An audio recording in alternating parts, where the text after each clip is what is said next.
I discovered my son's birthday cake in the trash. My sister laughed. He didn't deserve it anyway. I grabbed my kid and left. The next day, Mom called in tears. Please fix this before they cancel your sister's wedding. I was standing off to the side of the party room, clutching a flimsy paper plate, when everything went sideways. That moment still replays in my head like a terrible scene in a movie I can't shut off. My name's Evan. I'm 32, and all I wanted was for my son's 6th birthday to be something he'd remember with a smile. We had the balloons, the little paper hats, the dinosaur cake he'd been hyping up for weeks, the whole deal. But when I headed over to the dessert table to cut him a piece, the cake was gone.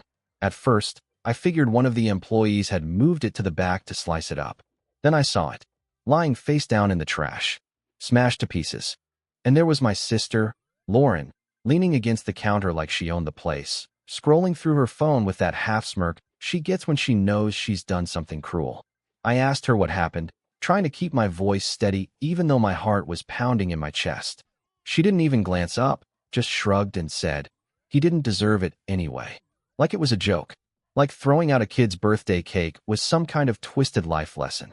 My stomach tightened, a mess of disbelief and anger swirling inside me.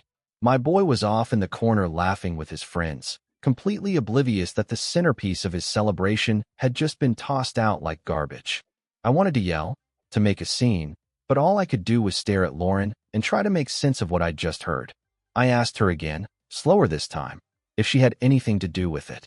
That's when she finally looked up, rolled her eyes, and said, "Relax, Evan. It's just cake." But it wasn't just cake. It was the look on my kid's face when he'd been talking for weeks about how special his birthday would be. It was the hours I'd spent the night before decorating the place because nobody else had bothered to help.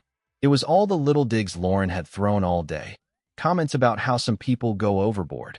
Or how, it's not that deep, he's just a kid. And now this. I could feel every muscle in my body tighten.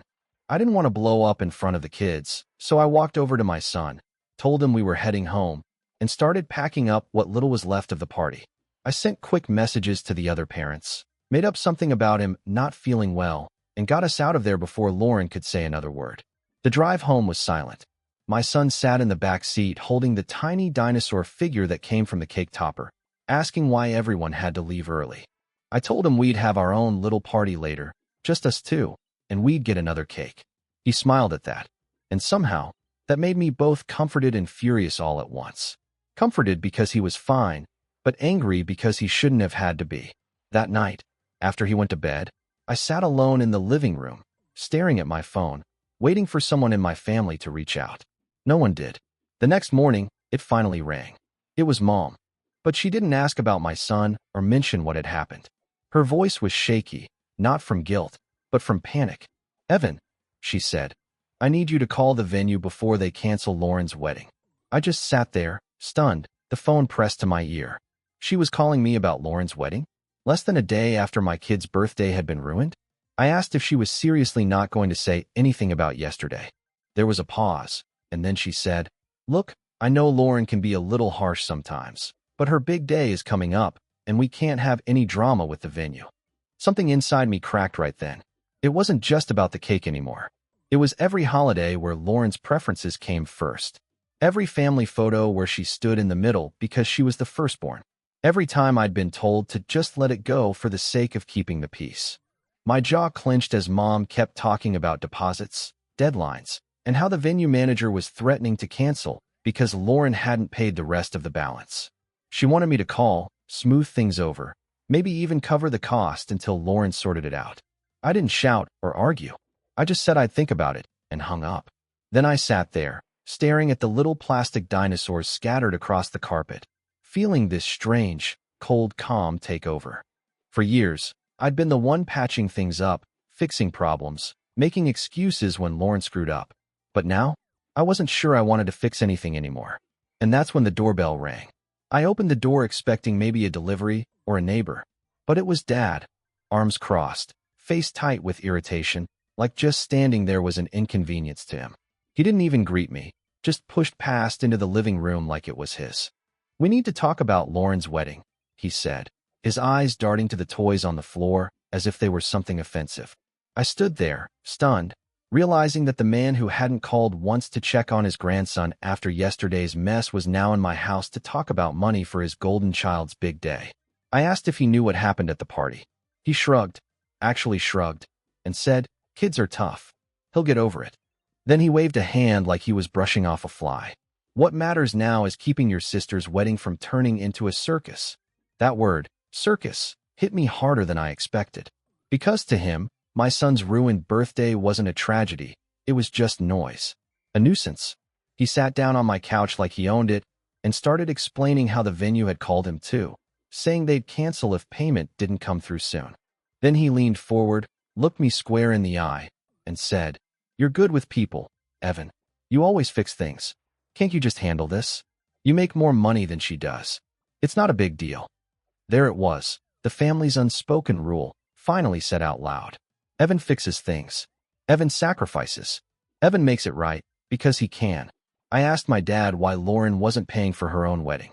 He sighed, like I was missing something obvious, and said, "She's under a lot of pressure right now. Planning a wedding isn't cheap. She's had to cut back her hours."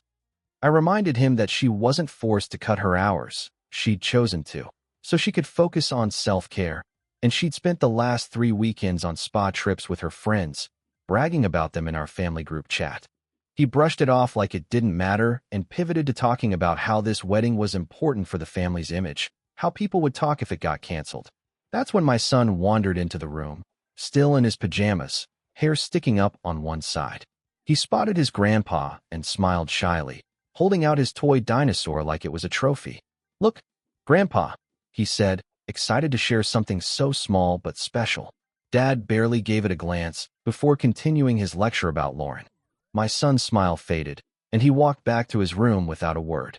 I watched him go, and something inside me hardened.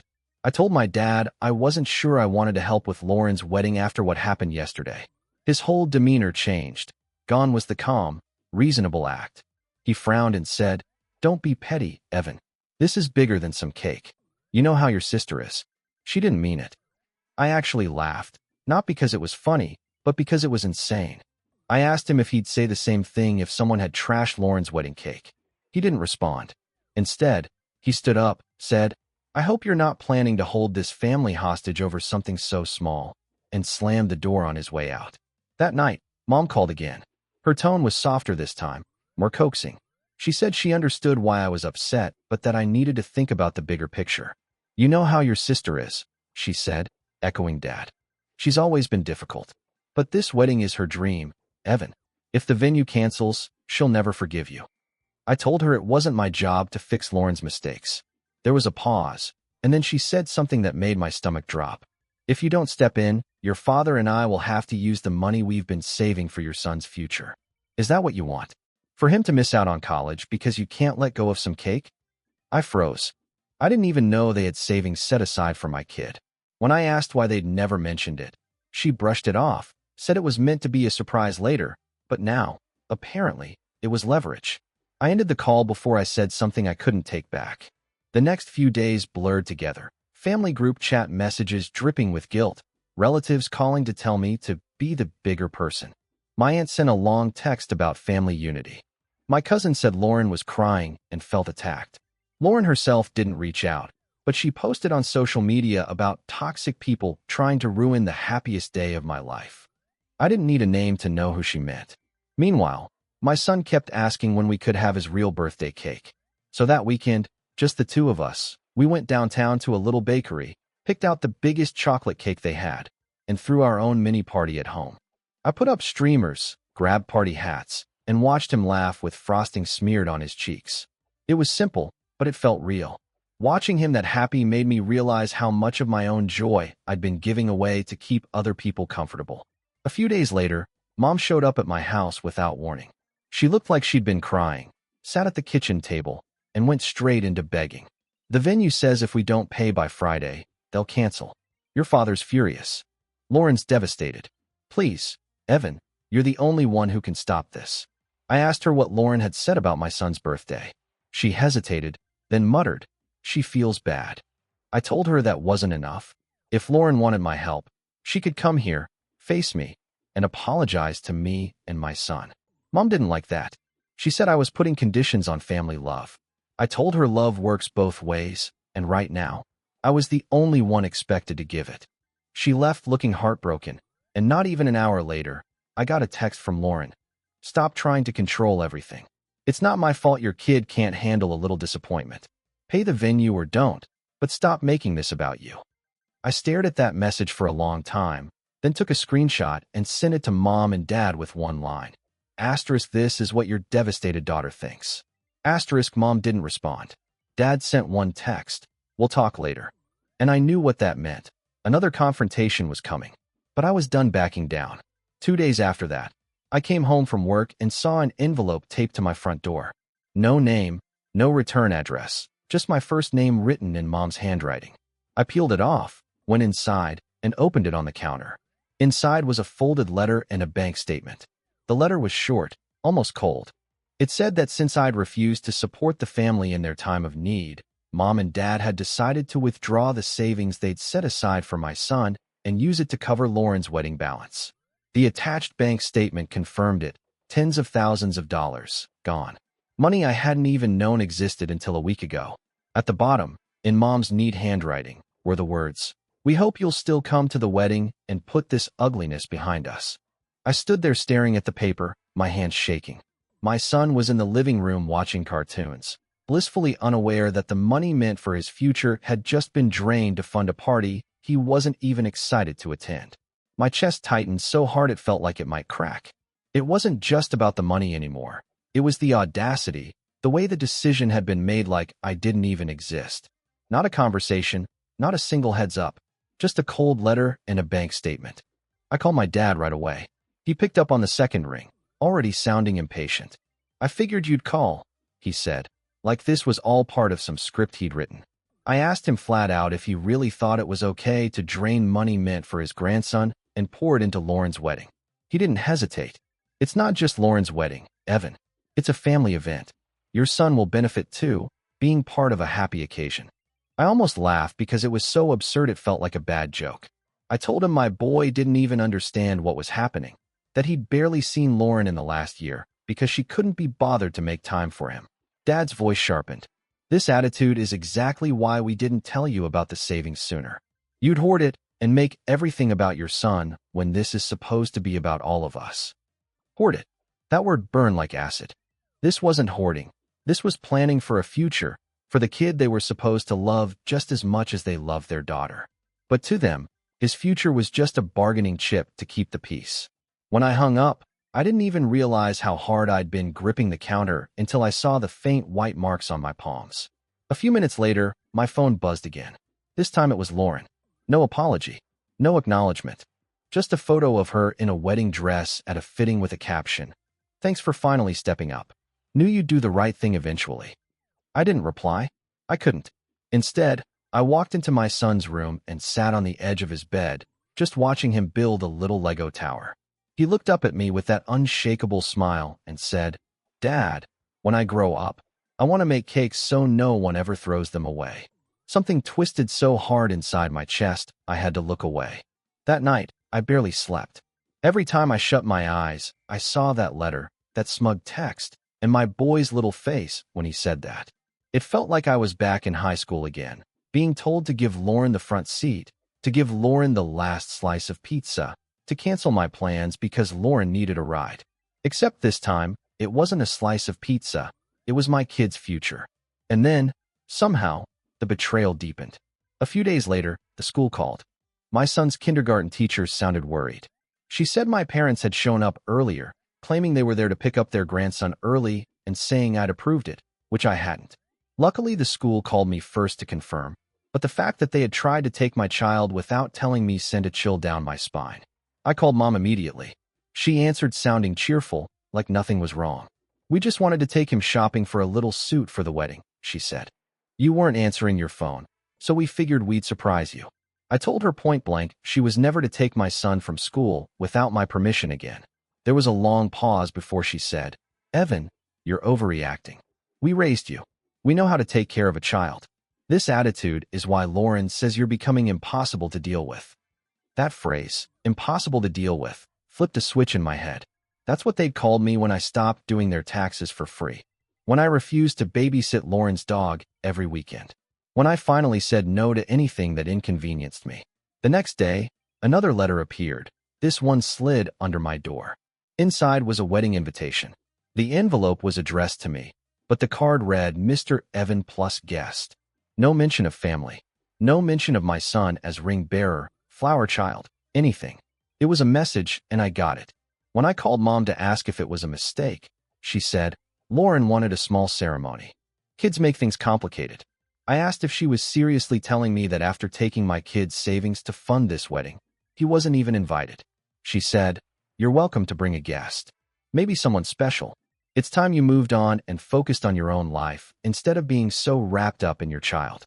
I hung up before I said something that would burn the bridge to ashes. I sat there a long time, staring at that invitation on the table, feeling like my whole life had been funneling toward this boiling point. Every slight, every little favor, every time I'd swallowed my words for the sake of peace. This was the line. That night, as my son slept, I opened my laptop and started combing through my files. Emails, receipts, screenshots of texts. For years I'd been the one managing family logistics, vacations, bills, even bailing Lauren out when she was between jobs. It was all there. Every quiet bailout, every hidden payment. I sat there until 2 in the morning, piecing it together like a puzzle, my anger cooling into something sharper. By sunrise, I knew one thing for sure. They might have stolen my son's savings, but they weren't going to take my dignity. Not this time.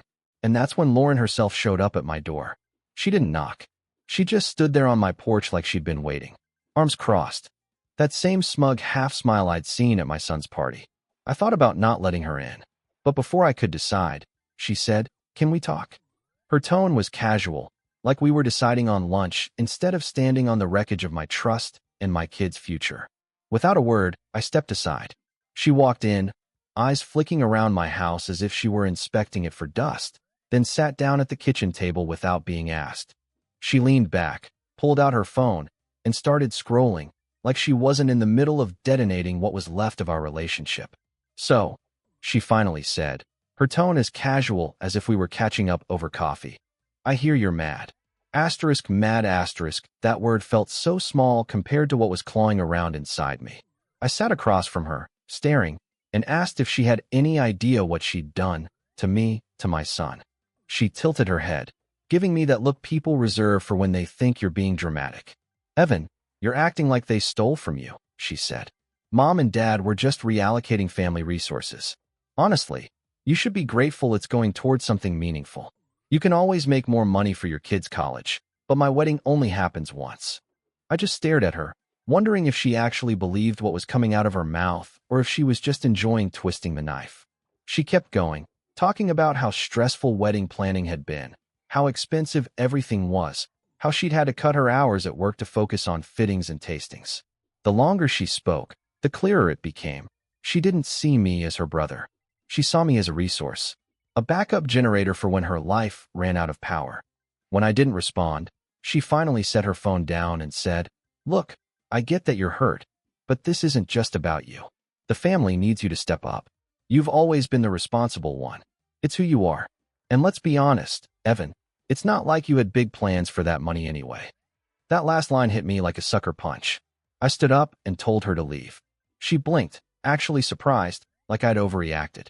But when she saw I wasn't joking, she rolled her eyes, muttered, "Fine, just don't ruin the wedding with your mood," and stormed out, slamming the door so hard the frame shook. After she left, I sat there at the table for what felt like hours, staring at the empty chair she'd just been in. The house was silent, too silent. And that's when it hit me. I wasn't even angry anymore. I was just hollow, tired, completely done. That night, I didn't eat, didn't sleep, just sat on the couch, watching the shadows shift while my son slept in the next room.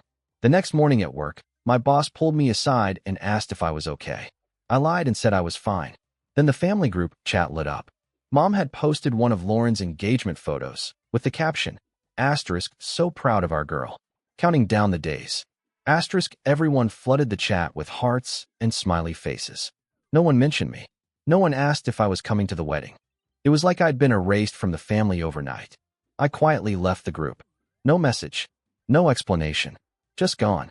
A few hours later, Mom texted me privately. Asterisk, why would you do that? You're making this harder than it needs to be. Asterisk, I didn't respond. Over the next week, the silence from my end must have rattled them, because the calls started rolling in. First Mom, then Dad, then my aunt, then even Grandma, each one with their own version of the same speech. Asterisk, family is everything. Lauren is sensitive. You need to be the bigger person. Asterisk, every time I let the calls go to voicemail, I felt lighter and lonelier. The real low point came that weekend. I'd promised my son we'd go to the park, but when we got there, I saw Lauren and Mom sitting on a bench, sipping coffee. They looked up when they saw me, and Lauren smirked. "Oh, look who finally came out of his cave," she said loud enough for everyone to hear. Mom didn't say a word, just gave me that look, that condescending look that said, asterisk, you're the problem here. Asterisk, my boy ran off to the swings, and I stood off to the side, watching him. I could hear them talking, laughing, discussing wedding colors like none of this mattered. Then Lauren called out, "Hey, Evan, you should smile more. You're going to look miserable in all the wedding photos." I didn't answer. I just took my son's hand, told him we were going to get ice cream instead, and walked away. That night, after he went to bed, I finally broke. I sat on the kitchen floor and just let it all out. Years of being second place. Years of swallowing insults. Years of keeping the peace while everyone else got to do whatever they wanted. I cried until there was nothing left, and when I finally went still, what settled in wasn't anger, it was clarity. They had taken everything they could from me, my time, my money, my patience. And still, it wasn't enough. They wanted me to smile at that wedding, pretend everything was fine, and let Lauren stomp on me one more time. I wasn't going to give them that satisfaction. The next morning, I started taking small steps. I opened a new bank account just for me and my son, completely separate from anything my parents could touch. I met with HR to set up an education fund directly through work so no one could ever use his future as leverage again.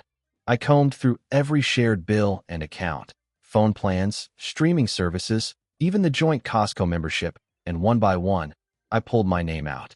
Each click, each form, felt like taking back a piece of my life. Mom noticed, of course. She called that evening, furious. "Are you trying to punish us?" she demanded. I kept calm and told her I was just taking care of my own responsibilities. She accused me of abandoning the family. I didn't argue. I just said, maybe that's what needs to happen. After that, the calls stopped. The silence this time felt different, heavier, but freer. One night, I sat down with my son and told him we might not be going to Aunt Lauren's wedding. He thought about it, then asked, "That's okay, Dad. Can we have cake that day instead?" For the first time in weeks, I smiled and said, "Yeah, buddy, we can have all the cake you want." And that's when the email arrived, an official one from the venue. It wasn't even addressed to me, but I'd been CC'd, probably by accident. It was a notice of potential cancellation due to unpaid balances and unprofessional communication from the client. I read it twice, my heart pounding in my chest. Rachel's perfect wedding was crumbling, and for the first time in months, I felt something I hadn't felt in a long while. Control. Not revenge, not yet. Just control. I closed my laptop slowly, a quiet calm washing over me as the outline of a plan began to take shape in the back of my mind. If my family thought they'd seen me at my worst, they had no idea what was coming. That email changed something deep inside me. For weeks, I'd been moving through life like a ghost, carrying every insult, every backhanded comment, every guilt trip like stones in my pockets. But now I had proof that their perfect world was already cracking on its own. The image they worshipped, Rachel's dream wedding, the flawless family picture, was falling apart without me lifting a finger. And for once, I didn't feel powerless.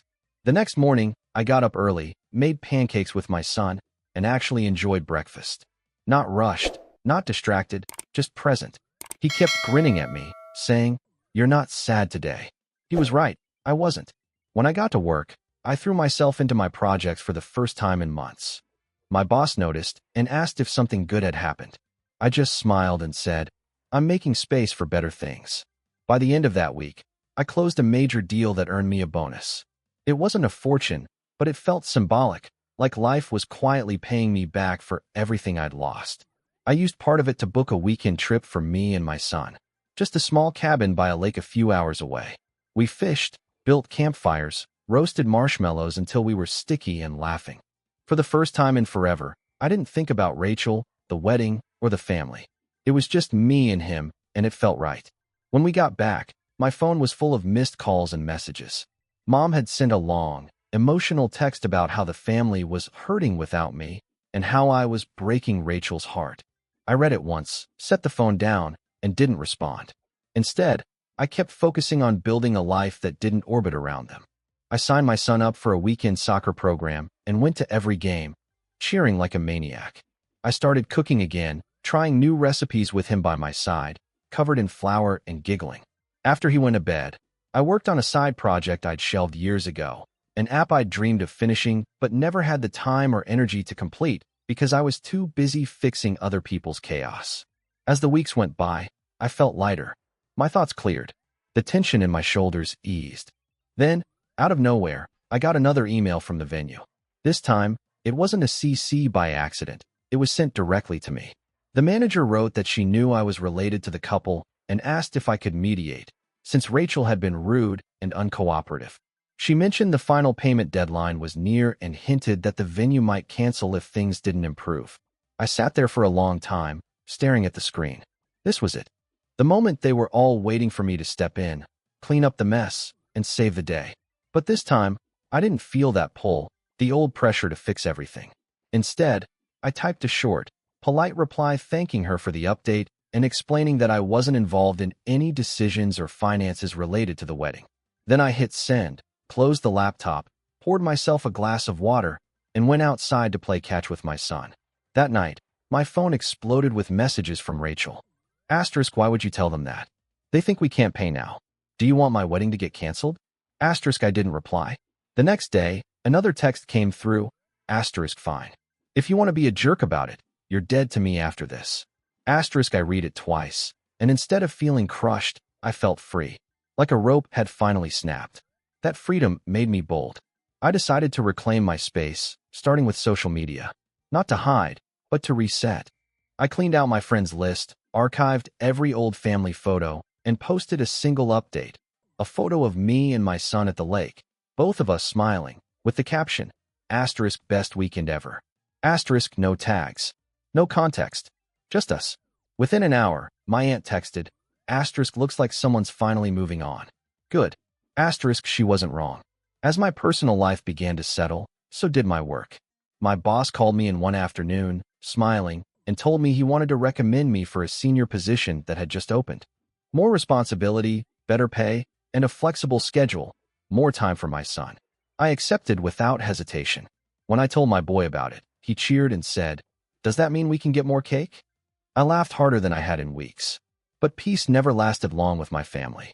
A few days later, Mom showed up again, looking worn out.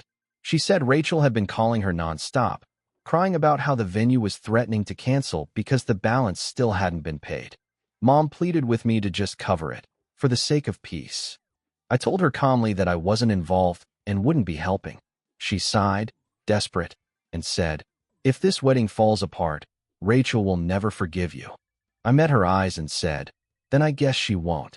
For once, I didn't feel an ounce of guilt as she walked out looking defeated. That night, I finished the final piece of my app and hit asterisk publish. Asterisk, it went live the next morning, and by the end of the week, it was already gaining traction, more downloads than I'd expected, positive reviews, even a small feature on a tech blog. Each new notification felt like proof that I was finally doing something that mattered. To me, to my son. For the first time in years, I wasn't just holding my life together. I was building it. And then came the call that would change everything. A few days later, the venue manager phoned me directly. She said Rachel had finally returned her messages, only to yell at the staff and threaten to pull her business if they didn't extend her payment deadline. The manager told me she was reaching out to see if there was another family contact she could speak with, because she wasn't sure she could keep working with Rachel. I thanked her for letting me know and said I wasn't involved. But this time, I didn't hang up right away. I asked a few polite questions, pretending to be curious about how things worked, what the payment deadlines were, how the process unfolded, what would happen if the balance wasn't settled. She explained everything in detail, probably thinking I was trying to help smooth things over. I took notes carefully, line by line. By the time I hung up, I knew exactly how long Rachel had before her perfect wedding went up in smoke. That night, after my son fell asleep, I sat alone in my office staring at those notes. For weeks I'd been quietly rebuilding my life, one boundary, one decision at a time. But now I realized I could do something more. Not to hurt anyone, not to get revenge, but to finally, unmistakably show that I wasn't their safety net anymore. When I closed my notebook and shut off the light, I felt it in my bones. I wasn't just moving on anymore. I was taking back control of the ending. And Rachel had no idea what was coming. The next morning, I woke up with a kind of clarity I hadn't felt in years. It was like the fog that had followed me since my son's ruined birthday had finally lifted, leaving me sharp, grounded, and steady. I knew what needed to happen, not just for me, but for him. This wasn't about payback. It was about protection, drawing a line that couldn't be crossed again. My first move was quiet. I called the venue manager again, sounding perfectly polite and professional. I said I was just a concerned family member who wanted to understand the policies better so there wouldn't be any future confusion. I asked about their written cancellation terms, what documentation they required to close a booking, and whether missed payments triggered automatic termination. She explained everything clearly, and then, almost like she was relieved, told me they were already debating ending the contract because of how difficult Rachel had been. I thanked her for her time and asked, as calmly as I could, if she might copy me on any future correspondence just so nothing got lost in translation. She agreed immediately, probably grateful to have someone reasonable in the mix. Just like that, I had a front row seat to every update, every warning, every ticking clock counting down to Rachel's implosion. With that information in hand, I stayed quiet. I didn't breathe a word of it to anyone. Not my parents, not my coworkers, not even my closest friend. When family members texted, I kept my replies short and polite, giving them nothing to grab onto. The calmer I became, the more frantic they seemed. Rachel texted me a few days later. Asterisk, you can still fix this before it's too late. Asterisk, I didn't respond. Instead, I started documenting everything. Screenshots of texts, copies of emails, phone logs, voicemails. I even saved the one where Mom flat out admitted they'd taken my son's college fund for the greater good. It wasn't about vengeance anymore. It was about keeping a record, proof that I wasn't the villain they were trying to make me out to be. Around the same time, my promotion officially went through. The new title, the raise, the recognition, it all felt like the universe was handing me a quiet validation. Every long night, every moment I'd swallowed my frustration, every time I'd done the right thing while Rachel coasted, it was finally paying off. The first thing I did was open a secure education trust for my son, one no one but me could touch. Then I moved more of my savings into private accounts. The stronger my footing got, the less hold they had over me. And I could feel the shift, the control. It was subtle, but real. Meanwhile, Rachel's carefully curated image started to crack. One afternoon, I ran into a florist I knew from a charity event. She mentioned that Rachel had been by her shop recently. Loud, rude, demanding. She said Rachel complained that no one competent wanted to work with her, and that word was spreading among local vendors. I didn't say a thing. I didn't have to. Rachel was burning her own bridges faster than I ever could. A few days later, the venue manager emailed again, this time with a formal warning. If the final payment wasn't received by the end of the month, the booking would be canceled and the deposit forfeited. I knew Rachel hadn't paid a cent. She was too busy complaining about how unfair it all was. I printed that email and tucked it into the growing folder of evidence I'd been keeping. I wasn't ready to use it yet, but I was ready for when the time came. Then, something I hadn't expected happened. Mom called and asked to come over alone. When she showed up, she looked different, smaller somehow. She sat down at my kitchen table, fidgeting with her hands, and said quietly, "I don't know what to do with your sister anymore. She's out of control." It was the first time I'd ever heard her criticize Rachel out loud. She confessed that Rachel had maxed out 2 credit cards on things she didn't need: designer shoes, premium decor, a pre-wedding spa retreat. And now she was begging them for more money. Money they didn't have. Mom's voice cracked when she said, "We made a mistake taking your son's savings. We just wanted to help her, to make things easier. But it's never enough." For a second, I almost pitied her. Almost. But then I remembered that letter. The manipulation, the guilt trips, the way she tried to make me feel responsible for their choices. So I kept my tone even and told her she still had a chance to do the right thing. She could start by talking to Rachel and making her apologize, to me and to my son. And she could begin repaying what they'd taken, even if it took years. Mom nodded slowly, eyes glassy, but I could tell she wasn't ready to face what that really meant. She said she'd think about it, then left quietly. That night, another email came through from the venue manager. Rachel had missed her scheduled call entirely, and the manager's tone was done, firm, final. Asterisk, this will serve as our last courtesy notice before cancellation. Asterisk, I leaned back in my chair, reading it twice, then saved it to the folder. For the first time in a long time, I didn't feel angry. I just felt ready. It was like standing on the edge of a field and watching a storm crawl across the horizon. Slow, inevitable, unstoppable. I knew exactly when and where it would hit. And for once, I was ready. It was time to make my move, quiet and deliberate.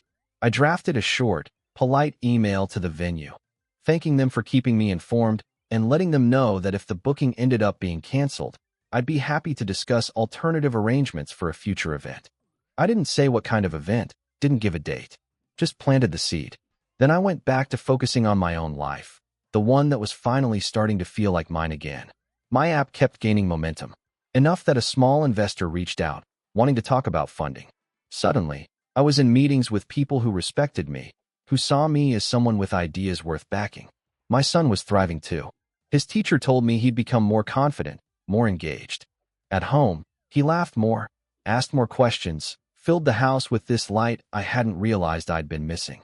It was like we were both finally breathing clean air after years of suffocating under the weight of my family's chaos. Then one afternoon, that peace cracked. Rachel showed up at my door again, furious. She pounded on it until I opened, then stormed inside without waiting to be invited. The venue says they're going to cancel if I don't pay by Friday. She snapped, throwing her hands up. You need to fix this. Call them. Tell them you'll cover it. Do whatever you have to do. I just stood there, watching her pace around my kitchen, ranting about how unfair it all was, how expensive weddings were, how ridiculous it was that she had to pay on time. When she finally stopped to breathe, I said calmly, I'm not fixing this for you. Not this time. She froze. You're serious? Dead serious. She stared at me, her eyes narrowing. Then she said, if this wedding gets canceled, it's on you. And with that, she stormed out, slamming the door so hard it rattled the frame. I stood there in the quiet, feeling the weight of what had just happened settle around me. This was it, the moment I'd been waiting for. The moment when they made it clear they'd never stop pushing until I pushed back.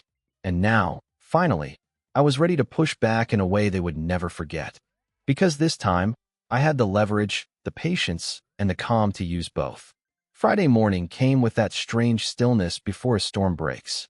I woke up before my alarm, made coffee, and stood at the kitchen window watching the sunrise. The air felt heavy, charged. Today was the deadline, the day everything came due, literally and otherwise. I sat at my desk, opened my email, and there it was, the final notice from the venue. If payment wasn't received by 5 p.m., the booking would be canceled and the deposit forfeited. I didn't respond. I let the clock tick. I worked, answered calls, went about my day, all while that quiet, steady anticipation hummed under my skin. Around noon, the messages started rolling in. Mom, Evan, please talk to your sister. The venue says this is the last chance. Don't let her big day be ruined. Then Dad. Step up. Be a man. Handle this. And finally, Rachel. You have until 5. If you don't pay, don't bother coming to the wedding or talking to me again. I almost laughed at that one. It wasn't a threat, it was a promise. At 4:45, I opened my laptop and typed one simple, professional email. Thank you for keeping me updated. I understand today is the final deadline for payment on the booking under Lauren. If payment is not received and the contract is terminated, please let me know. I'd like to discuss reserving the venue for a future private event on a different date. I hit send, closed my laptop, and went outside to play soccer with my son until the sun dipped below the horizon. When we came back inside, my inbox had a new message. Dear Evan, as of 5 p.m. today, no payment has been received from Lauren.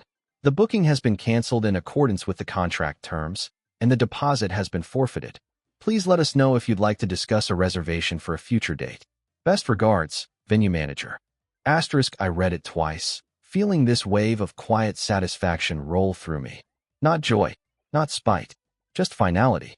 That night, I posted a picture of me and my son eating ice cream on the couch with the caption, asterisk, good day. Asterisk, within an hour, my phone buzzed, Mom calling. I let it ring. Then Dad. Ignored. Then came the barrage of texts from Rachel. Asterisk, are you happy now? You ruined my wedding. You're disgusting. You'll regret this. Asterisk, I didn't reply to any of them. The next morning, I called the venue, thanked the manager for her professionalism, and reserved the same date, but not for a wedding. For a private celebration dinner. I didn't explain. I just paid the deposit and confirmed the booking. Then I opened the family group chat and sent one message. Asterisk, since the venue was already booked for that day, I figured I'd use it. You're welcome to come if you can be civil. Asterisk, the chat went dead for almost an hour. Then my aunt replied with a single shocked emoji. Finally, Mom called. This time, I answered. She started crying right away, saying Rachel was inconsolable, that this would destroy her reputation. I listened quietly, then told her this was never about revenge. It was about making sure they understood I wasn't their safety net anymore. I reminded her of her own words, how she'd said taking my son's college fund was for the greater good, and asked if she still thought that was fair now that it had come to this. She didn't answer, just cried softly on the other end of the line while I sat there, calm for the first time in years, knowing I'd finally drawn the line they could never cross again. She didn't answer right away. Instead, she said, Evan, you can't seriously go through with hosting your own event that day. It'll humiliate her. I told her that Lauren's humiliation wasn't my responsibility, just like her wedding had never been mine to save. Then I hung up. Over the next few days, I quietly finalized my plans. Nothing extravagant, just a small dinner for me, my son, and a few close friends, the kind of people who had actually shown up for us through everything. The ones who had checked in, who cared without conditions. I even ordered a custom cake. A dinosaur cake. The same kind that had ended up face down in the trash months ago.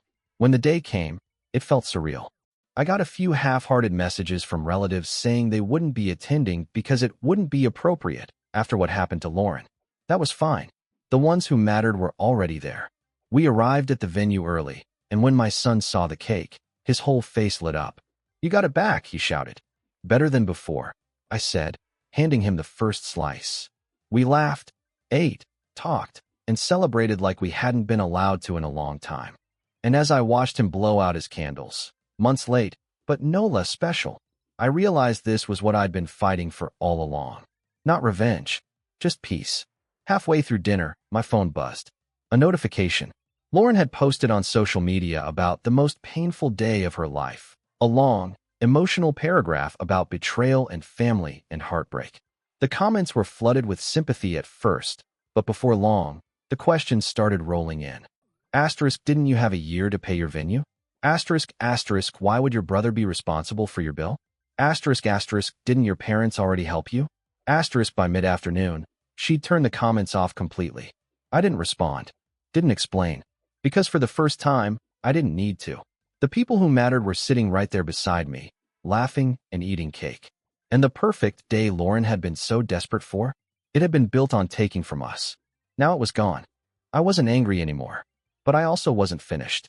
Because before I could truly close this chapter, there was one last thing I needed to do. The next few days felt strangely calm, like the air after a long, violent storm. My phone barely buzzed, aside from the occasional passive-aggressive text from distant relatives who clearly didn't know the full story, but still felt entitled to tell me to make peace. I ignored them. Then, that Monday morning, everything blew up. My cousin sent me a screenshot of Lauren's latest post, another long, self-pitying rant about betrayal and how her wedding had been stolen from her by someone who was supposed to be family. 3 paragraphs of dramatics that ended with, asterisk, some people would rather see me miserable than happy. Asterisk, normally, her friends would flood the comments with support. Not this time. This time, people asked questions. Real ones. Asterisk, didn't you have plenty of time to pay? Asterisk, asterisk, why was your brother responsible for your wedding? Asterisk, asterisk, didn't your parents help already? Asterisk, by that afternoon, she'd shut the comments off again. Later that day, Mom called me, her voice raw from crying. She said Lauren was humiliated, friends dropping out of the bridal party, vendors refusing to work with her because of how she treated them. She said Lauren wasn't leaving the house, that she was completely devastated. I listened quietly, then asked, "Has she apologized to my son yet?" There was a long pause before Mom said, "She's not ready to do that." "Then there's nothing to talk about," I said, and hung up. That night, there was a knock at my door. Dad. He stood on the porch, jaw tight, holding a folded check in his hand. "It's the full amount we took," he said gruffly. "Consider it paid back."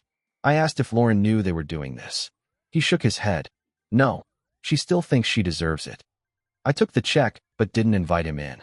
I told him the money would go straight into my son's education trust, and that from here on out, there'd be no more family funds. No more shared accounts. No more blurred lines. Dad didn't argue. For once, he just nodded and left. The next morning, I got an email from the venue manager. She thanked me again for being such a pleasure to work with and said if I ever wanted to book another event, she'd be happy to offer me a discount for being a respectful client. I laughed when I read it, not out of pettiness, but because it felt like the universe was quietly signing off on all of it. A simple confirmation that I'd chosen the high road, even if my family couldn't see it. The weeks that followed were calm. My app kept growing, my son kept thriving, and my home finally felt like a sanctuary again. Lauren, on the other hand, disappeared from social media. Through the grapevine, I heard she'd tried to rebook another venue for a smaller ceremony, but several vendors had refused to work with her after the fiasco. Eventually, she got married at the courthouse with just Mom and Dad there. No invitations sent to me. I was perfectly fine with that. Months later, on a bright Saturday afternoon, my son and I were at the park when I saw Mom walking toward us. She looked older, worn down, but softer somehow. She said Lauren had moved on, though she still refused to talk to me. Then she did something I didn't expect. She crouched down to my son's level, looked him right in the eyes, and said, "I'm sorry your birthday was ruined. That should never have happened." My son blinked, then smiled and said, "It's okay. Dad got me a better cake." Mom's eyes welled up. She stood, looked at me, and said quietly, "I hope one day you and your sister can work this out." I met her gaze and said, "Maybe, but not if it means going back to the way things were." She nodded, and for the first time, I think she really understood that I wasn't bluffing, that I'd built a life outside of their chaos, and I wasn't going to surrender it again. As she walked away, my son tugged on my sleeve and said, "Dad, can we go get another cake? Just because." I smiled, scooped him up, and said, "Yeah, buddy, let's make it a tradition."